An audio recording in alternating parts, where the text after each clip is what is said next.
নমস্কার, সোজা সাপটা সুব্রতয় আপনাদের স্বাগত জানাই। পশ্চিমবঙ্গে মমতা বন্দ্যোপাধ্যায় সরকার চালাচ্ছেন নাকি সার্কাস দেখাচ্ছেন, এটা পশ্চিমবঙ্গের মানুষ হাড়ে হাড়ে টের পাচ্ছেন। কিন্তু জানেন তো, একটি মিথ্যে কথাকে চাপা দেওয়ার জন্য যেরকম হাজারটা মিথ্যে কথা বলতে হয়, ঠিক সেরকম মমতা বন্দ্যোপাধ্যায়, তার প্রশাসন, তার মন্ত্রীদের অবস্থা ঠিক সেরকম হয়েছে। একটা মিথ্যেকে চাপা দেওয়ার জন্য তাদের হাজারটা মিথ্যে কথা বলতে হচ্ছে। কেন এই কথাগুলো আপনাদের সামনে বলছি, তার কারণ আপনারা জানেন যে পশ্চিমবঙ্গে এই মুহূর্তে শিক্ষা ব্যবস্থায় এই পশ্চিমবঙ্গ সরকার একটা বড়সড় আঘাত পেয়েছে। একসাথে 26,000 শিক্ষক শিক্ষিকা শিক্ষাকর্মীর চাকরি চলে গেছে সুপ্রিম কোর্টের নির্দেশে। কিন্তু তারপরে দাঁড়িয়ে হঠাৎ করে এমন একটা খবর আসলো, যে খবরটা যোগ্য প্রার্থীদের ক্ষেত্রে মনে হলো যেন তারা লটারি পেয়েছে। এখন আদৌ লটারি পাওয়ার পর টাকাটা তারা পাবে কিনা, নাকি টাকাটা এই তৃণমূল কংগ্রেসের নেতা অনুব্রত মণ্ডলের মতোই নেতারা ফার্স্ট প্রাইজটা নিয়ে চলে যাবে, সেটা তো সময় বলবে। এসএসসি নাকি ইতিমধ্যে যোগ্যদের তালিকা তৈরি করে ফেলেছে, এবং শুধু তৈরিই করে ফেলেছে তাই নয়, তার সঙ্গে সঙ্গে এসএসসি মধ্যশিক্ষা পর্ষদের কাছে ইমেল করে সেই তালিকা নাকি পাঠিয়ে দিয়েছে। তাহলে এটা শোনার পরে স্বাভাবিক নিয়মে আপনাদের মনে এই ধারণাটাই হবে, তাহলে তো আর কোনো সমস্যাই থাকছে না। সুপ্রিম কোর্টের কাছে রিভিউ পিটিশন করবে পশ্চিমবঙ্গ মধ্যশিক্ষা পর্ষদ, তাহলে সেই রিভিউ পিটিশনের ফলে যোগ্য অযোগ্য আলাদা দেখিয়ে দেবে, তাহলে আর কারো যারা যোগ্য তাদের চাকরি যাবে না। সুতরাং সুপ্রিম কোর্ট সেই রিভিউ পিটিশন আর খারিজ করবে না, এরকম ধারণাই কিন্তু আপনাদের মধ্যে তৈরি হচ্ছে। কিন্তু অদ্ভুতভাবে দেখুন, যেদিন মমতা বন্দ্যোপাধ্যায় এদের নিয়ে নেতাজি ইন্ডোরে বৈঠক করলেন না, সেদিন মমতা বন্দ্যোপাধ্যায় তার পাশে এসএসসির চেয়ারম্যান সিদ্ধার্থ মজুমদারকে কিন্তু রাখেন। সেদিন মমতা বন্দ্যোপাধ্যায় দাঁড়িয়ে 7 তারিখে বলেননি যে এসএসসি যোগ্য আর অযোগ্যদের তালিকা আলাদা করে দেবে, বলেননি মমতা বন্দ্যোপাধ্যায়। কিন্তু এইসব কথাকে উজ্জ্ব রেখে মমতা বন্দ্যোপাধ্যায় বলেছেন কাউর চাকরি যাবে না।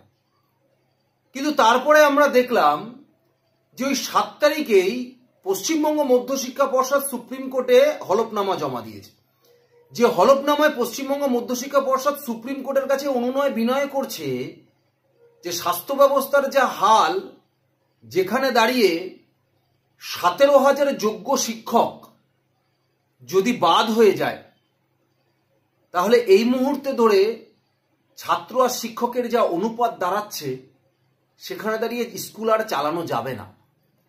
সুতরাং তারা বলে সুপ্রিম কোর্টকে, আপনাদের এই সিদ্ধান্তের মধ্যে একটু পরিবর্তন আনুন, যাদের যাদের আপনারা যোগ্য হিসাবে ধরছেন তাদেরকে অন্তত একাডেমিক ইয়ার অবধি রাখা হোক, বা আমরা এসএসসির সাথে কথা বলেছি, সুপ্রিম কোর্টের নির্দেশ মতো আমরা নতুন করে পরীক্ষা নেব। এই পরীক্ষা নেওয়ার মধ্যে যে জিনিসটাই আগে হবে, হয় একাডেমিক ইয়ার নয় পরীক্ষা নেওয়া, দুটোর মধ্যে যেটাই আগে হবে তত দিন অবধি এই যোগ্য শিক্ষকরা স্কুলে যাক, স্কুলে থাকুক। এটা সুপ্রিম কোর্টের কাছে হলফনামা জমা দিয়েছে কে? জমা দিয়েছে পশ্চিমবঙ্গ মধ্যশিক্ষা পর্ষদের সচিব সুব্রত ঘোষ। তার সঙ্গে সঙ্গে তারা উল্লেখ করেছে যে যারা যারা এখন শিক্ষকতা করবেন, তারা পরবর্তীকালে কোনো স্থায়ী চাকরির জন্য তারা কেউ জেদ করতে পারবেন না বা দাবি করতে পারবেন না যে তারা এই একাডেমিক ইয়ারে চাকরি করেছেন বলে তাদেরকে স্থায়ীভাবে নিযুক্ত করতে হবে, এর জন্য তারা দাবি করতে পারবেন না। সুতরাং সুপ্রিম কোর্টের নির্দেশ এসএসসি মেনে নিচ্ছে, সুপ্রিম কোর্টের নির্দেশ মধ্যশিক্ষা পর্ষদ মেনে নিচ্ছে বলে মধ্যশিক্ষা পর্ষদের থেকে যে সচিব, সেই সচিব হলফনামায় জানিয়েছে যে আমরা এসএসসির সাথে কথা বলছি, যত তাড়াতাড়ি সম্ভব নতুন করে পরীক্ষা নেওয়ার ব্যবস্থা করছি। এইটা বলার পরে আমরা দেখলাম 7 তারিখে মমতা বন্দ্যোপাধ্যায় নেতাজি ইন্ডোরে বৈঠক করেছে, ঠিক 7 তারিখেই হলফনামা জমা দেওয়া হয়েছে। কিন্তু তারপরে যখন দেখলাম যে শিক্ষকরা রাস্তায় নেমেছে, আন্দোলন করছে, কেউ অনশন করছে, হঠাৎ করে ব্রাত্য বসু বিকাশ ভবনে বৈঠক করলেন শিক্ষকদের সাথে। কজনের সাথে? 12 জনের সাথে। চাকরি গেছে কতজনের? 25,752 জনের। আর ব্রাত্য বসু বৈঠক করলেন কতজনের সাথে? 12 জনের সাথে। সেদিনকে সিদ্ধার্থ মজুমদার সেখানে উপস্থিত ছিল, এবং বৈঠক থেকে বেরিয়ে এসে সেই প্রতিনিধিদের মধ্যে একজন বলছেন যে যোগ্য অযোগ্য লিস্ট সার্টিফাই করে পাবলিশ করতে হবে। তো এসএসসি তরফ থেকে এবং শিক্ষামন্ত্রীর উপস্থিতিতে এটা এসএসসি চেয়ারম্যান জানিয়েছেন যে যোগ্য আর অযোগ্যের লিস্ট ওনারা অলরেডি তৈরি করতে শুরু করে দিয়েছেন। পরের রবিবারের মধ্যে হয়ে যেতে পারে। আইনি পরামর্শ নিয়ে সোমবার নাগাদ উনি সেটা পাবলিশ করবেন, মোস্ট প্রবাবলি 21 তারিখে নাকি এসএসসি যোগ্য আর অযোগ্যর তালিকা আলাদা করে বার করে দেবে।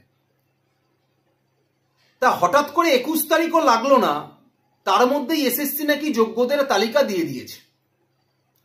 এখন প্রশ্ন হলো, 2022 সাল থেকে মামলা চলছে। সিঙ্গেল বেঞ্চে তৎকালীন বিচারপতি অভিজিৎ গাঙ্গুলির এজলাসে বারবার বলেছে এসএসসি কে যোগ্য অযোগ্যর তালিকা দিতে, এসএসসি দেয়নি, মধ্যশিক্ষা পর্ষদে দেয়নি। তারপরে হাইকোর্টের ডিভিশন বেঞ্চে দেবাংশু বসাক এবং সাব্বার রশিদের ডিভিশন বেঞ্চে তারা বারবার বলেছে, তারপরেও তারা দেয়নি। তারপরে সুপ্রিম কোর্টে গেছে, সুপ্রিম কোর্ট বারবার বলেছে প্রধান বিচারপতির ডিভিশন বেঞ্চ, তারপরেও দেয়নি।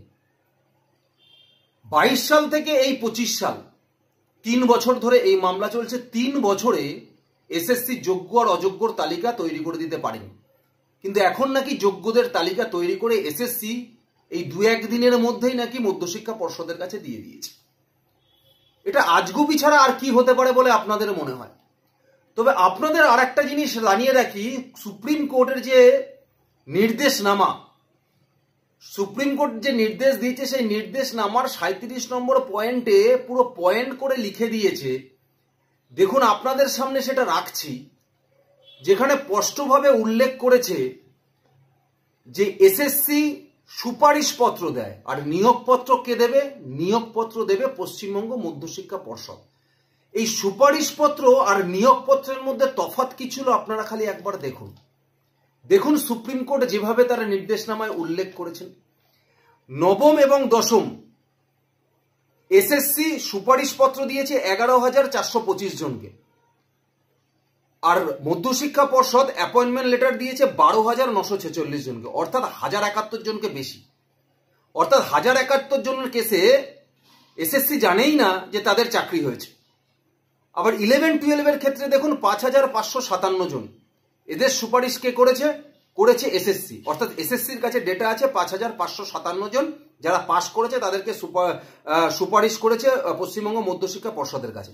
কিন্তু পশ্চিমবঙ্গ মধ্যশিক্ষা পর্ষদ অ্যাপয়েন্টমেন্ট লেটার দিয়েছে, অর্থাৎ নিয়োগপত্র দিয়েছে 5,756 জন, অর্থাৎ 199 জনকে বেশি। অর্থাৎ এসএসসি জানে না যে 11-12 এর ক্ষেত্রে 199 জনকে বেশি নিযুক্ত করা হয়েছে চাকরিতে। গ্রুপ সি এর ক্ষেত্রে এসএসসি সুপারিশপত্র দিয়েছে 2,067 জন, অর্থাৎ এসএসসি বলছে 2,067 জন এখানে পাস করেছে, তাদেরকে নিয়োগপত্র দেওয়া হোক। কিন্তু যখন নিয়োগপত্র দিচ্ছে পশ্চিমবঙ্গ মধ্যশিক্ষা পর্ষদ, তখন নিয়োগপত্র দিয়েছে 2,483 জনকে, অর্থাৎ 416 জন এখানে বেশি। আবার গ্রুপ ডির ক্ষেত্রে 3,881 জনকে সুপারিশপত্র দিয়েছে কে? এসএসসি। অর্থাৎ এসএসসি এদের সুপারিশপত্র দিচ্ছে যে এদের পশ্চিমবঙ্গ মধ্যশিক্ষা পর্ষদ নিয়োগপত্র দিতে পারে। কিন্তু পশ্চিমবঙ্গ মধ্যশিক্ষা পর্ষদ নিয়োগপত্র দিচ্ছে কত? 4,520 জন, অর্থাৎ 669 জন বেশি। অর্থাৎ যদি আপনি হিসাব দেখেন যে এসএসসি সুপারিশপত্র দিয়েছে 22,930 জনকে, আর পশ্চিমবঙ্গ মধ্যশিক্ষা পর্ষদ নিয়োগপত্র দিয়েছে 25,735 জন। তাহলে এখানেই তফাৎটা দেখতে পাচ্ছেন। তাহলে এখানে এসএসসি জানেই না যে পশ্চিমবঙ্গ মধ্যশিক্ষা পর্ষদ তারা যা সুপারিশ করেছে তার থেকে বেশি নিয়োগপত্র দিয়েছে। সুতরাং যখন বারবার এসএসসি হলফনামা দিয়েছে সুপ্রিম কোর্টে এবং কলকাতা হাইকোর্টে 3 বার, পশ্চিমবঙ্গ মধ্যশিক্ষা পর্ষদ যখন হলফনামা দিয়েছে বারবার, সেইখানে দাঁড়িয়ে পশ্চিমবঙ্গ মধ্যশিক্ষা পর্ষদের সাথে এসএসসির সংখ্যা মেলেনি। এবং যখন তাদেরকে প্রশ্ন করা হয়েছে আদালতে দাঁড়িয়ে, তাদের আইনজীবী বলেছে, এসএসসির আইনজীবী বলেছে যে আমরা জানি না কি করে এটা বেশি হলো, আমরা বলতে পারবো না, ওটা মধ্যশিক্ষা পর্ষদ বলতে পারবে। আবার মধ্যশিক্ষা পর্ষদ বলছে যে এসএসসি যে কজনের নিয়োগপত্রের জন্য সুপারিশ করেছে আমরা তাদেরকে দিয়েছি, তার থেকে বেশি নেই। কিন্তু এসএসসি বলছে আমরা এতজনকে নিয়োগপত্রের জন্য সুপারিশ করিনি। তাহলে এত বছর ধরে এসএসসি মধ্যশিক্ষা পর্ষদ একসাথে বসে আলোচনা করে সঠিক তালিকাটা তৈরি করতে পারলো না। কিন্তু হঠাৎ করে দেখা গেল ব্রাত্য বসু এই 12 জনকে নিয়ে মিটিং করেই হঠাৎ 2 দিনের মধ্যে যোগ্যদের তালিকা পশ্চিমবঙ্গ মধ্যশিক্ষা পর্ষদের কাছে পাঠিয়ে দিল। কোনো বাস্তবতা খুঁজে পাচ্ছেন? আসলে এটা তৃণমূল কংগ্রেসের একটা গিমিক।